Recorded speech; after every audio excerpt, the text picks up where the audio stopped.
And one of the things that I look at is there's something that in integral evolutionary theory that will draw a spiral. So we could say this is the evolutionary spiral, where each level of your own, and we'll just say your own self-growth, your own personal development, that each level, so this could be level 0, 1, 2, 3, 4, 5, that each level, it transcends, meaning there's an upward lift, like that it's bigger, that you get bigger and you get broader. You become a bigger and a broader version of yourself. And that keeps happening at each level. So what we also would say is that each of these level differentials is an identity evolution, right? Same you still are you. I'm still Kate Stillman. I'm not the same Kate Stillman as I was a year ago, or 2 years ago, or 10 years ago, or in 2001 when I started Yoga Healer. Because there's been so many levels of identity evolution. There's been so many levels of self-growth. And you can just chat in the chat and kind of let me know of what have you seen. If you look back even a few years and let each other know, even if you look back a few years, like what do you see as a measurement of that identity shift? Like how could you see, wow, I used to be a person who could do this, but now I'm a person who can do this. Now, some of you might see regression as well, right? Where you feel like, wow, I used to be able to slay dragons here, and now I've actually regressed. Now I actually have an autoimmune disorder, and I'm sick all the time, and I can't even get out of bed, and I don't even know who I am anymore. And it feels like it can feel like a regression. So I'm going to account for all of this and how I now kind of take this spiral and I flip it. If you have any questions too, in the meanwhile, just put them in the chat. Just put them in the chat window, and that can help me again just make the conversation a little bit more present and more directed exactly to you and exactly to your needs. Oops, I lost my share. Okay, so yeah, we can see disease as a regression, but it might not be too, right? Because it could be a healing evolution as well, and we can see where does that actually fit in with this. Okay, so the big idea from here, just to recap, is the idea of as you evolve, you transcend and you include who you've been before. So you always get to rely on who you've been. You always get to rely on those skills that you've developed in your becoming. Now, what we know about Western growth, if we look at how most people measure growth, is it looks something like this. So who I was, and this can be time, and this can be growth. And so if we look at peak performance, we could even say my ability to do X, right, that grew. I grew in my ability. And so over here, we could even say that this is peak performance. I'm able to perform at a higher level. Maybe I'm able to lead more people. Maybe I'm able to do a better job at this. Maybe I'm able to do bigger and bigger jobs than I could do before that. There's been an increase in our ability and in our capacity, and probably in a certain kind of knowledge. So all of this is, to me, around growth. But what happens is people can be on a growth path and cruising right along, and then all of a sudden they can hit one of those regressions. Oops, I'm going to make an effort to write legibly, which is, for me, a growing edge. Regression. So they might be progressing right along, and then they might regress. And we could see this in terms of dis-ease.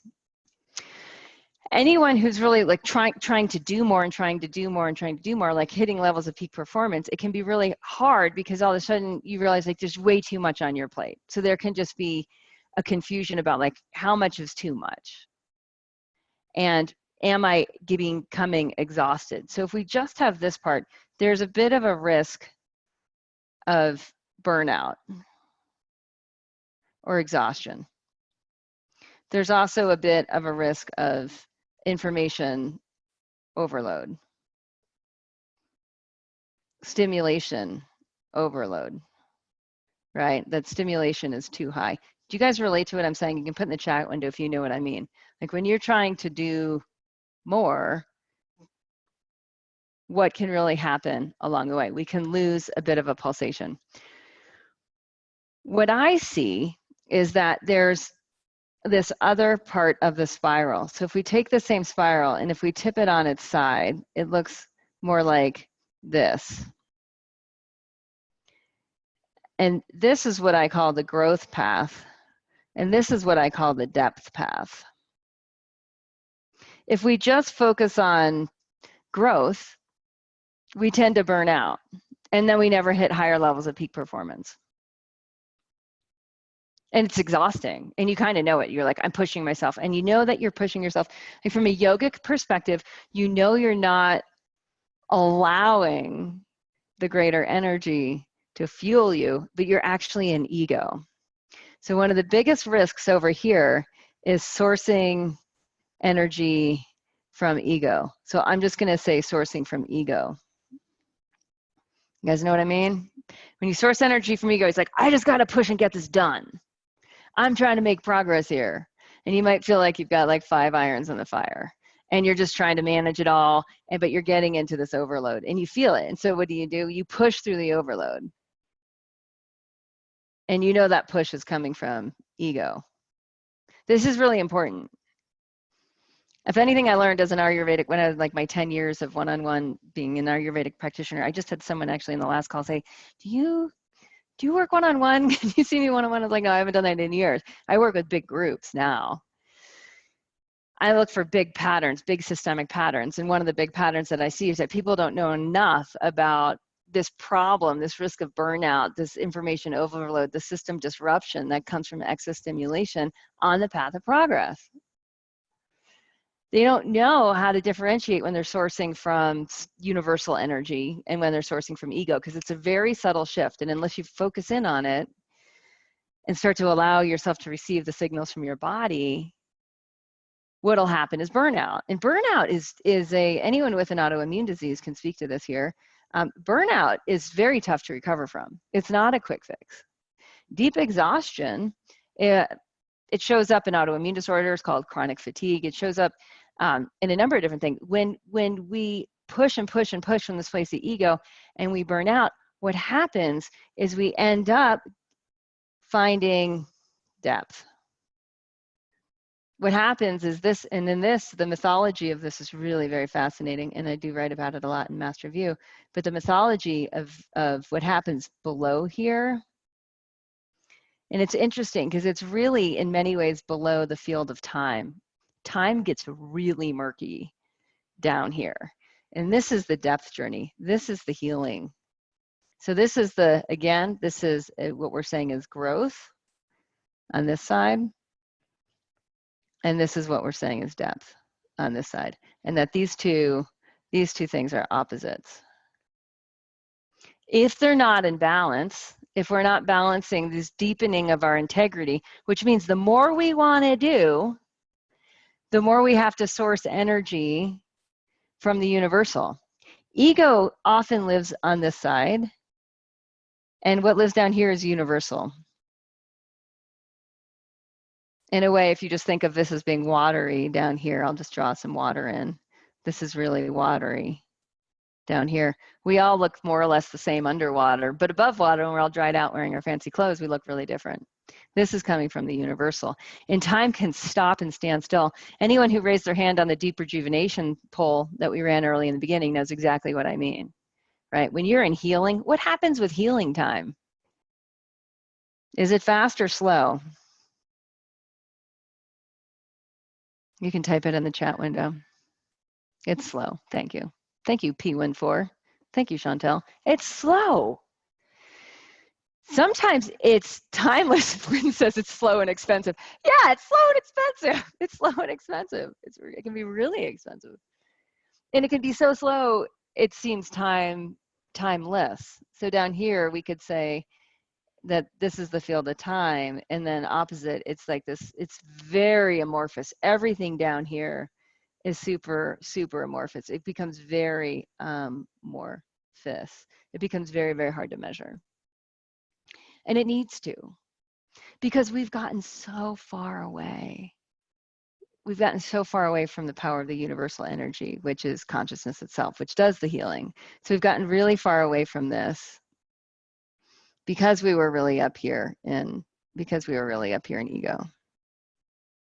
And what's interesting is we need a really healthy ego to do a lot in the world. We need a healthy ego for Dharma. And so it's not that ego's wrong and universal's right. If we're just in the universal all the time and we're this is like deep, timeless space, we don't actually do things in the world. So what I find, and I told you I would be drawing pictures that would start to look like those other pictures on my slide presentation, is what happens is if we want to experience really peak performance and we want to experience deep rejuvenation so we don't burn out, what our growth path and depth path need to look like is this. That we're reaching new heights and we're plugging even deeper into universal energy. We're going even deeper into deep rejuvenation. And that when we do this, by going down, it actually gives us the lift. Root down to rise up. It's a basic principle of universal energy. Yoga teachers are very good at pointing it out. If you want to jump high, says the basketball coach, bend your knees more, stick your butt out. Get down to go up. Root to rise. Many of you know this principle, right? And the question is, what does that actually look like in your day-to-day life? Are you doing both? Or are you playing a game that's more top-heavy? You know, is most of your time and energy going into this? Are you nailing this at the expense of this? Because if you are, what that ends up in is regression. So that means that you can't handle this level of the game anymore. So consciousness is like, and your body is like, nope, go back. Sorry, that's no longer an option. So we're putting you back here because this is all you have bandwidth for. And what that does is it brings you deep into that healing journey. It brings you here. And what consciousness is saying is you need to develop this if you want that, if you want to go up again.